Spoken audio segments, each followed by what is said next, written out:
भोपाल से गौरव कुमार जी ने पूछा है कि मन को हृदय देश में कैसे स्थापित करें, इस बारे में।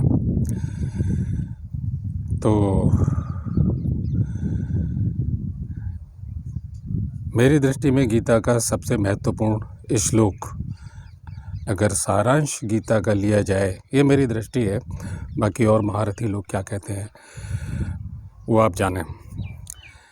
सबसे महत्वपूर्ण श्लोक इसलिए कहूँगा कि मृत्यु काल में यदि आदमी पूरी ज़िंदगी कुछ भी ना कर सका हो, केवल इस एक श्लोक के मार्ग और इसकी गहराई या इसकी ऊंचाई, इसकी प्राप्ति के लिए किसी गुरु की कृपा से, क्योंकि ये तो 8वां अध्याय है, उससे पहले साष्टांग दंडवत प्रणाम सेवा और परिप्रश्न कह दिया है भगवान कृष्ण ने। तो मैं आरंभ करता हूँ, यानी कि सीधे सीधे नहीं, क्योंकि ये बहुत जटिल प्रक्रिया है, सबसे गहरी प्रक्रिया है, मरने की प्रक्रिया है, और मृत्यु काल में ब्रह्म की प्राप्ति, ब्रह्म शक्ति में प्रवेश की, ईश्वरीय शक्ति में प्रवेश की अवस्था की बात कही गई है कि कैसे हम, जब कहा गया है शुरू में ही गीता में कह दिया कि मनुष्य आत्मा को जैसे वस्त्र की तरह उतारता है, दूसरे एक वस्त्र उतार करके दूसरे वस्त्र धारण कर लेता है, पुराने फटे पुराने कपड़े उतार करके और नए वस्त्र, नूतन वस्त्र धारण कर लेता है। तो ये उस विधि की बात है। तो पूरे जीवन में उसमें क्या होगा कि यही तो सबसे बड़ी बात है, हम सारा कुछ कर रहे हैं तो हम कपड़े की तरह से शरीर उतार करके ब्रह्म में प्रवेश कर जाएं, ईश्वरीय शक्ति में प्रवेश कर जाएं, जन्म मरण के बंधन से हम मुक्त हो जाएं। ये मुक्ति की भाषा, वे लगाम बंधन और मुक्ति, तो मेरी भाषा में ब्रह्म में प्रवेश, क्योंकि ब्रह्म के अतिरिक्त जगत में कुछ नहीं है। हम जहाँ से प्रकट हुए पहली बार, हम उसमें लय हो गए। अब ईश्वर और हम जो कुछ भी है उसमें कोई भेदाभेद नहीं है। ओम श्री गुरुवे नमः, ओम श्री गणेशाय नमः। मैं आरंभ करता हूँ। सबसे पहले आपने रथियों और महारथियों का वर्णन जो है गीता में पढ़ा सुना है, शास्त्रों में पढ़ा सुना है। तो मैं सबसे पहले इस अनुवाद को और उसके अर्थ को दुनिया के सबसे बड़े महारथी कहूँगा मैं उन्हें, उसे मैं आपके समक्ष पढ़ के सुना रहा हूँ। वो हैं, ये देखिए गीता, या बड़े परिचित होंगे, सभी अध्यात्मवादी जितने अध्यात्म में लगे हुए हैं सब जानते हैं इन्हें। और तो मैं पढ़ रहा हूँ। अध्याय 8 का ये 12वां श्लोक है।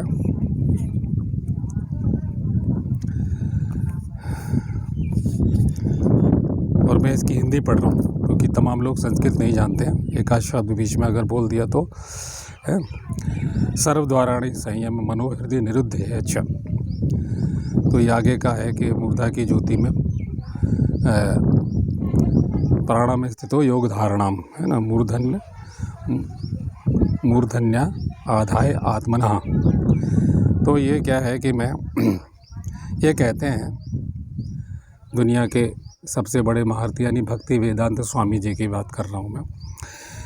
ये कहते हैं कि समस्त इंद्रिय क्रियाओं से विरक्ति को योग की स्थिति, ब्रैकेट में लिखा है योग धारणा, आपके पास भी ये गीता होगी और नहीं तो पढ़ लीजिएगा खरीद करके, 150 रुपये की बेचते हैं ये। दोबारा पढ़ रहा हूँ। समस्त इंद्रिय क्रियाओं से विरक्ति को योग की स्थिति योग धारणा कहा जाता है। इंद्रियों के समस्त द्वारों को बंद करके तथा मन को हृदय में और प्राणवायु को सिर पर, बिल्कुल यही शब्द है, देख लीजिए, सिर पर केंद्रित करके मनुष्य अपने को योग में स्थापित करता है। ये 12-13 श्लोक जुड़े हुए हैं, एक दूसरे के पूरक हैं, अनुपूरक हैं। और आगे बोलते इस योगाभ्यास में स्थित होकर तथा अक्षरों के परम संयोग यानी ओमकार का उच्चारण करते हुए यदि कोई भगवान का चिंतन करता है, चिंतन शब्द कह रहे हैं, भगवान का चिंतन करता है और अपने शरीर का त्याग करता है तो वह निश्चित रूप से आध्यात्मिक लोकों को जाता है। और यानी कि लोगों को जाता है। और जबकि अब ये देख लीजिए, आप खुद ही विचार कीजिएगा कि भगवान ने गीता में कई बार कहा है कि सारे लोग अनित्य हैं, मेरा परम धाम, यानी परम धाम कहते हैं स्वयं ब्रह्म को कहते हैं, मुझ ईश्वर को कहते हैं। तो आप ये देख लीजिए कि उन्होंने क्या कहा है, वो लोगों में भेज रहे हैं आपको। ये अनुवाद है उनका। अब वो कहते हैं तात्पर्य, अगर इसका तात्पर्य क्या है, तात्पर्य भी पढ़ देता हूँ, ठीक है। 13वें का तात्पर्य थोड़ा आप जान लीजिए, क्योंकि तात्पर्य कहते हैं यहाँ स्पष्ट लिखा हुआ है कि ओम ब्रह्म तथा भगवान कृष्ण परस्पर भिन्न नहीं है और ओम कृष्ण की निर्विशेष ध्वनि है, लेकिन हरे कृष्ण में यह ओम सन्निहित है। इस युग के लिए हरे कृष्ण मंत्र जप की स्पष्ट अनुस्तुति है। अतः यदि कोई हरे कृष्ण कृष्ण कृष्ण हरे हरे, हरे राम राम राम हरे हरे इस मंत्र का जप करते हुए शरीर त्यागता है तो वह अपने अभ्यास के गुणानुसार आध्यात्मिक लोकों में से किसी एक लोक को जाता है। कृष्ण के भक्त कृष्ण लोक को या गोलोक वृंदावन को जाते हैं। अब वृंदावन धाम तो आप जानते ही हैं, मथुरा के बाद वृंदावन है। अब भाई कोई गोलोक धाम जाए, वही कृष्ण, वही गायें, वही सब कुछ जो हो चुकी है घटना, अब वहाँ आपको भेज देंगे। और मतलब ये जो उनके भक्त हैं उनके मार्ग पे चलने वाले हैं, ऐसे कह रहे हैं। अब इतना लंबा मंत्र है, 16 अक्षरों का ये मंत्र बोलते हैं, 16 माला जपवाते हैं। तो कृष्ण के भक्त कृष्ण लोक या गोलोक वृंदावन को जाते हैं। सगुणवादियों के लिए आध्यात्मिक आकाश में अन्य अनेक लोक हैं जिन्हें वैकुंठ लोक कहते हैं, किंतु निर्विशेषवादी तो ब्रह्म ज्योति में ही रह जाते हैं। यानी ब्रह्म की ज्योति में, अगर मान लिया जाए ब्रह्म ज्योति है तो उसमें प्रवेश ना करें, सनातन ब्रह्म में प्रवेश ना करें। भगवान तो शाश्वत की बात करते हैं। ये प्रकाश और अंधकार ये दोनों शाश्वत से उत्पन्न हैं। तो मैं समझता हूँ भक्ति प्रभुपाद जी महाराज भगवान कृष्ण के चरण हैं ये भाई। और पूरी दुनिया में अब इनके जो इस टाइम सबसे गद्दी पे बैठे हैं, जो ये कहते हैं कि क्योंकि वहाँ रहेंगे तो पूरी दुनिया में फैलाते हैं कि जो आप देख लेंगे, वीडियो मिल जाएंगे आपको कि ईसा मसीह पहले हुए हैं और कृष्ण बाद में हुए हैं। सारी दुनिया जानती है कौन क्या हुआ, सारे खुदाई से प्राप्त हुए हैं।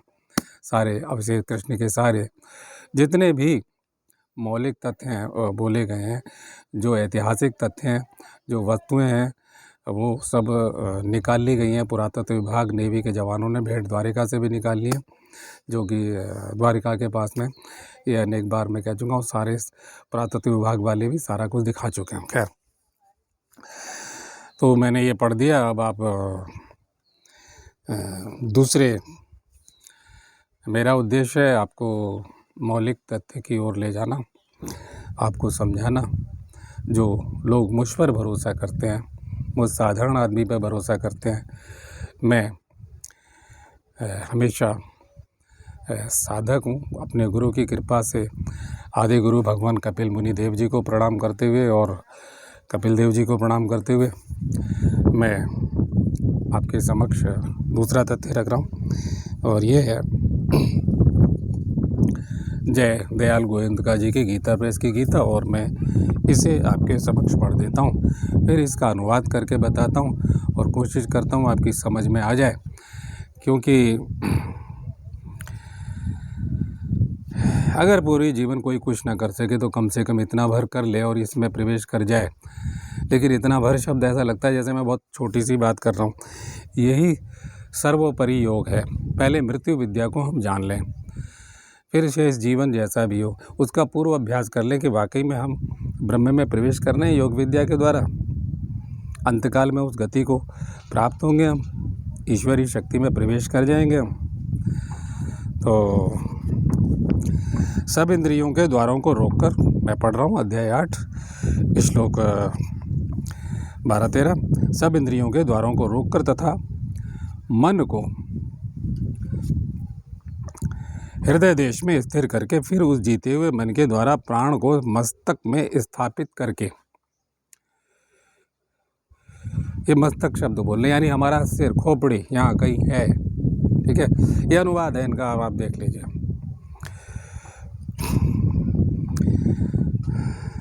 फिर उस जीते हुए मन के द्वारा प्राण को मस्तक में स्थापित करके परमात्मा संबंधी योग धारणा में स्थित होकर के जो पुरुष ओम एक अक्षर रूप ब्रह्म को उच्चारण करता हुआ और उसके अर्थ स्वरूप मुझ निर्गुण ब्रह्म का चिंतन करता हुआ शरीर को त्याग कर जाता है, वह पुरुष परम गति को प्राप्त होता है। ये है। अब आप देख लीजिए, अब दोनों का अंतर जान लीजिए। भगवान तो ओम कह रहे हैं कि ओम, और उच्चार नहीं अनुच्चार यानी अंतर उच्चार भगवान कृष्ण स्वयं कह रहे हैं। और वो कह रहे हैं हरे राम हरे राम राम राम हरे हरे, हरे कृष्णा कृष्णा कृष्णा हरे हरे। यानी भगवान के की जो वाणी है उसमें सुधार कर रहे हैं। और ये चैतन्य महाप्रभु, इसलिए मैं चैतन्य महाप्रभु से बिल्कुल प्रभावित नहीं हूँ। भाई तुम नाचे कूदे और आखिर में समुद्र में कूद के तुमने आत्महत्या करी या किस अवस्था में गए, योगियों की भांति तो आपको समाधि नहीं मिली। जो इतिहास वेदता हैं, जो जीवनियाँ लिखते हैं भाई, जो दूसरे धर्म वाले वो तो कहेंगे ये कूद गए भाई, क्योंकि नाचने के बाद भी क्या होगा, कितना ही नाच लो कूद लो, तो नाचते नाचते, मैंने कहा था यंत्र विद्या पर मैंने प्रयोग बताए थे, षटकर्म शक्ति के प्रयोग। तो यदि कोई शांति कर्म पुष्टि कर्म के अंतर्गत अगर ब्रह्म की ओर जा रहा है, यंत्र विद्या लिख रहा है सलेट पे, गेरू से, किसी और चीज़ से, जिन लोगों ने मेरा वीडियो देखा होगा, तो क्या होगा कि आप उस लिखते लिखते उस चेतना में स्थित हो जाएंगे। आप जहाँ कहते हैं काष्ठवत हो जाएंगे। जैसे एक योगी अपने को निरुद्ध कर लेता है, अपनी प्राणस चेतना को ब्रह्म चेतना में लय कर लेता है, वो स्वतः ही हो जाएगा।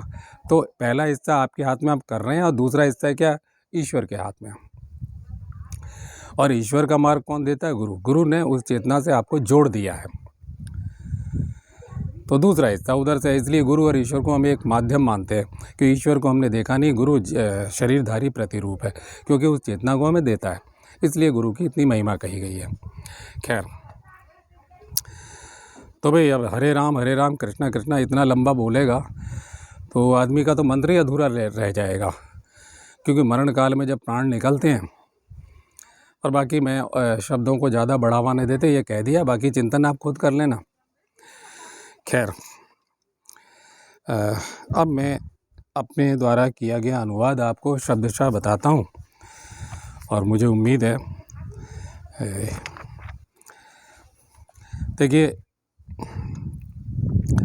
संयम द्वारा मैं एक शब्द भी नहीं मिला रहा हूँ, क्योंकि भगवान की वाणी में जरा सा भी कुछ मिला देना अपराध है।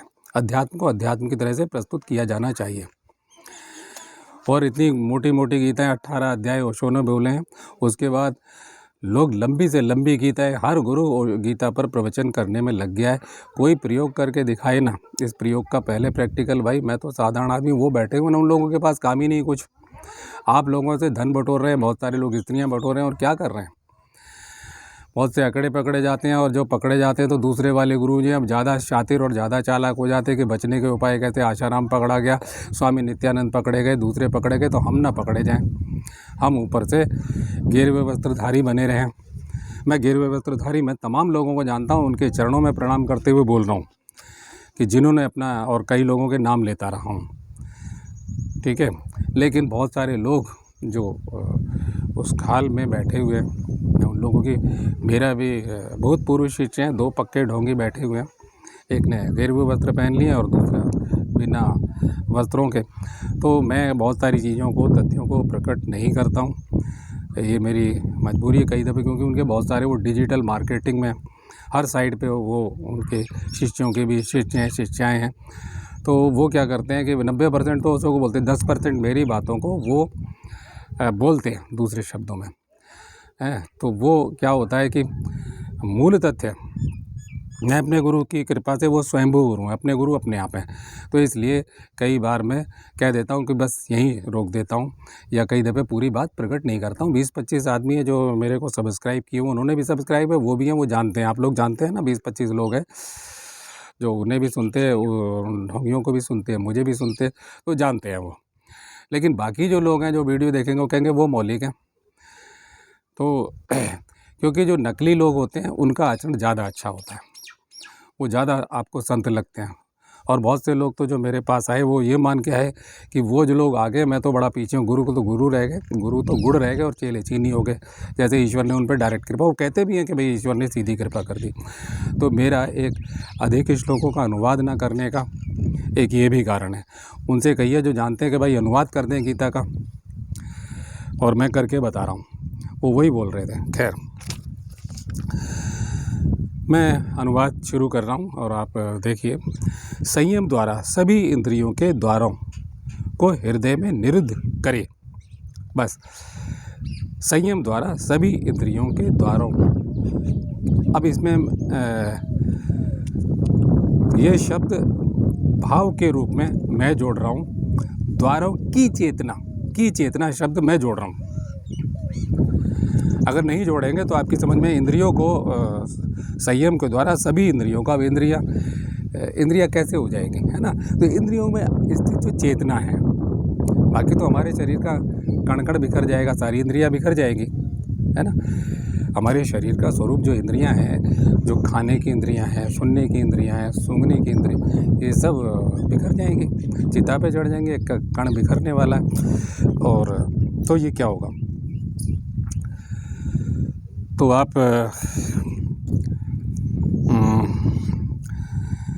इसलिए मैंने कहा संयम द्वारा सभी इंद्रियों के द्वारों की चेतना को हृदय में निरुद्ध करे। अब इसमें फिर शब्द मैंने जोड़ा वाक्य जोड़ने के लिए, फिर योग धारणा में स्थित होकर प्राणों को मूर्धा में कहा, खोपड़ी नहीं, फिर हो जाएगा बायां मस्तिष्क, दायां मस्तिष्क, मूर्धा। अब मूर्धा कहाँ है? पतंजलि कहते हैं मूर्ध ज्योति सिद्ध दर्शनम। उस संत रामपाल जी को ऐसा लगता है कि बड़े सारे दर्शन हो रहे हैं, ये हो रहा, वो हो रहा है। और कबीर, अभी यही श्लोक जब वो अनुवाद करेंगे, व्याख्या करेंगे, तो बस वो कबीर के आँखों से आपको सुनाना शुरू कर देंगे। और वो ही सिद्ध करते हैं कबीर की आत्मा उनमें घुस गई है, पुनर्जन्म हो गया कबीर का। वो सीधे नहीं कहेंगे, घुमा के कह देंगे। और उनके शिष्य तो कहते हैं साक्षात कबीर हैं वो। अब दूसरे अभिलाष साहब, अब वो अभिलाष साहब जो हैं हमारे नेताजी हैं, एक धीरज बाबू, वो कहते हैं अभिलाष साहब साक्षात कबीर हैं। अब कितने कबीर हो गए हैं तो फैसला आप कर लो भाई, बुद्धि विवेक जागृत रखिए अपना। तो आप विचार कीजिएगा। तो इसमें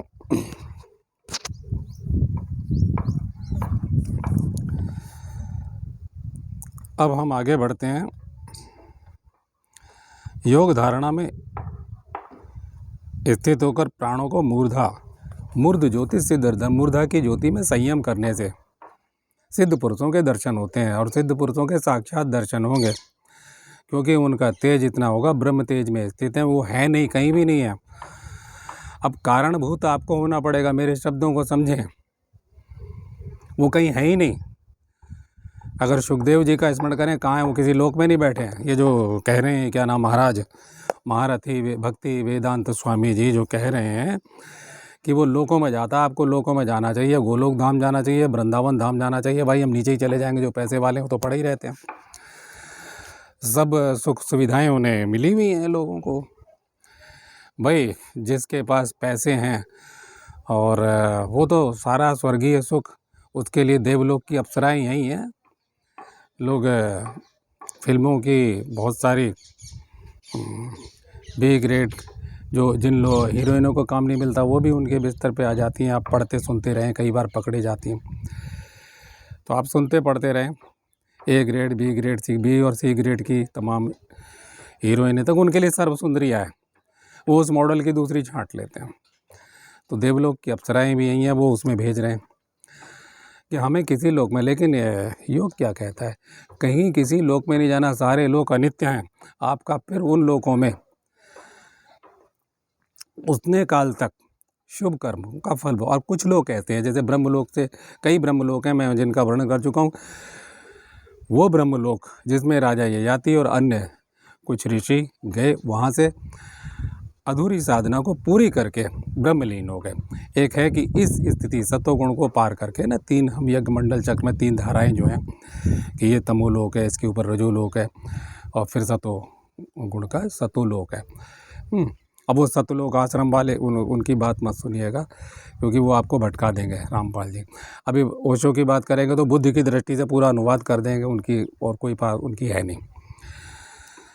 तो निरुद्धता की बात है, आप इसे समझिएगा। तो हम कहते हैं, फिर मैं वहीं आता हूँ ताकि जो नोट करने वाले हैं वो कर सकते हैं। सिर्फ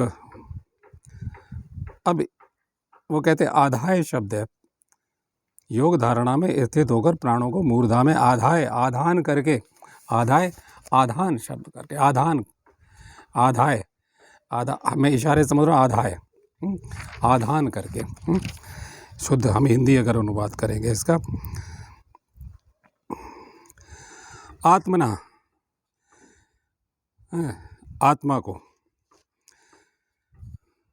ठीक है, योग धारणा में स्थित होकर प्राणों को मूर्धा में इति शब्द दिया। सिर्फ मात्र, सिर्फ मात्र। अब इसमें यह भी कह दिया गया, अब आप देखिए फर्क, वो कह रहे हैं हरे रामा राम राम हरे हरे, और बाकी है ना कृष्णा कृष्णा हरे हरे तक को 16 अक्षरों का मंत्र बोल रहे हैं। इतना कहाँ मरण काल में कि इतना लंबा मंत्र वो हो ही नहीं पाएगा पूरा। इति सिर्फ इतना, सिर्फ मात्र मुझ ओम एकाक्षर ब्रह्म का उच्चारण करता हुआ, है? माम यानी मेरा,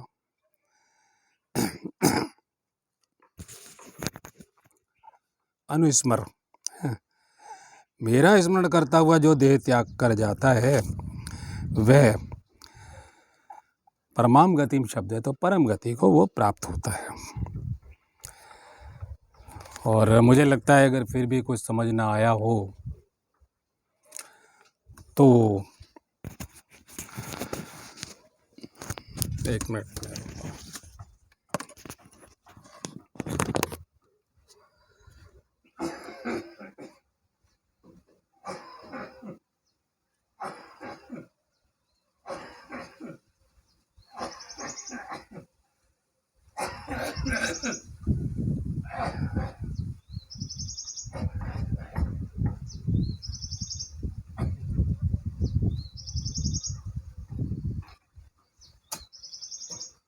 तो ये मैं आपको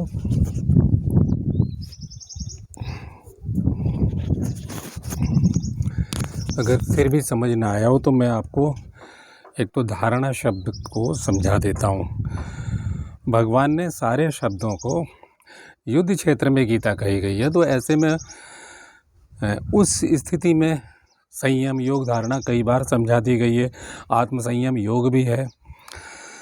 तो फिर भी मैं आपको ज़्यादा स्पष्ट करने के लिए ठीक प्रकार से कुछ शब्दों को समझा देता हूँ, आपकी समझ में आ जाएगा। और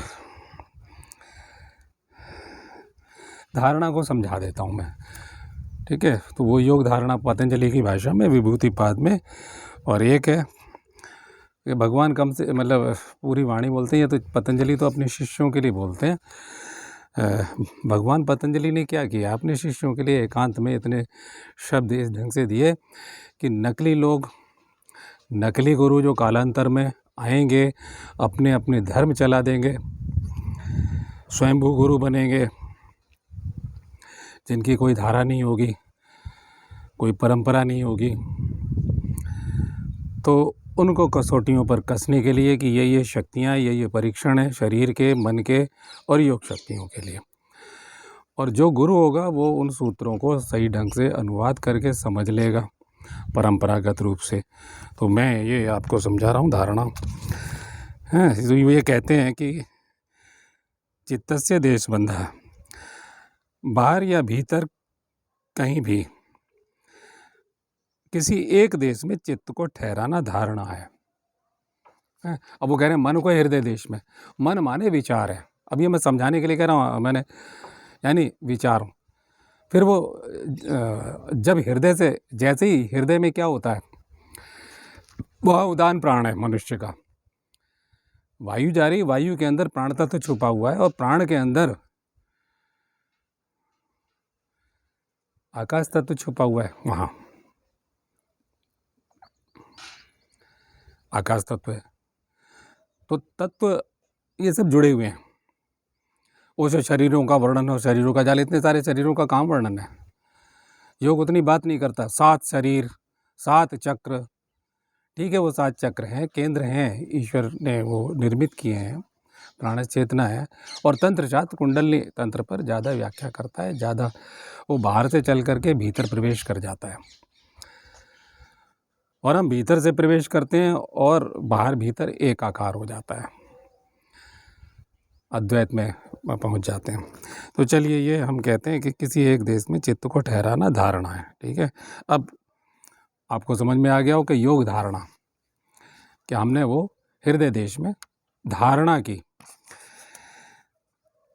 और तत्र जहाँ चित्त लगाया जाए, अब वो चित्त हो जाएगा, फिर मन नहीं रह जाएगा, मन बिखर जाएगा।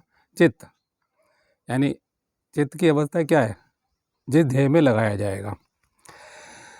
तो कहते हैं तत्र जहाँ चित्त लगाया जाए उसी में वृत्ति का एक तार चलना। उसी में, अब एक तार लग, मतलब कोई तार वार नहीं है, ये कहा जाए कि उसमें वृत्ति का चलना, बस ये ध्यान हो जाता है। तो ये ध्यान जो है धारणा का प्रथम स्वरूप है। ध्यान उपलब्ध होगा आपको। अब उधर का सिरा उधर है ना, वो तो भगवान के हाथ में, कि वो आपको खींच लेंगे, जैसे चुंबक लोहे को खींच लेता है।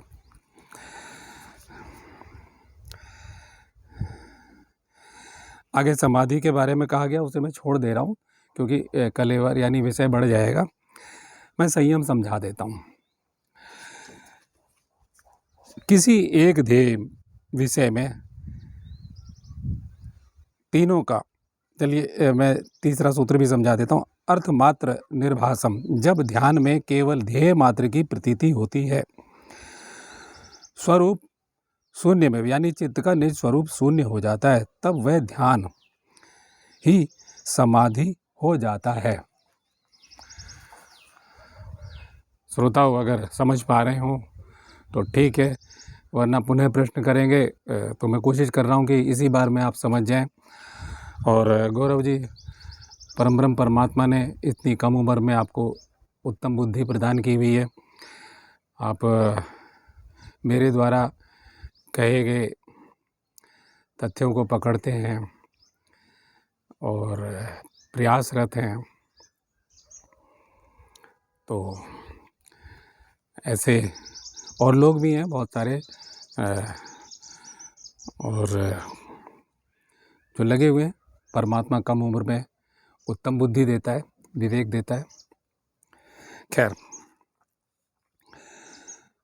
तो अब ये तीनों, अभी मैंने धारणा बोल दी, फिर वो ध्यान बोल दिया, और फिर संयम। एकत्र किसी एक ध्येय में, विषय में त्रयम, तीनों का होना संयम है। अब देखिए, आगे बढ़ते हैं पतंजलि। तो वो कहते हैं उसको जीत लेने से, तज्जयात, क्योंकि पतंजलि जय की भाषा प्रयोग करते हैं अपने शिष्यों के लिए, जैसे उदान अजयात, समान अजयात ज्वलनम, है कि आप अगर समान वायु को जीतेंगे तो ज्वाज्वल्यमान शरीर हो जाएगा। तो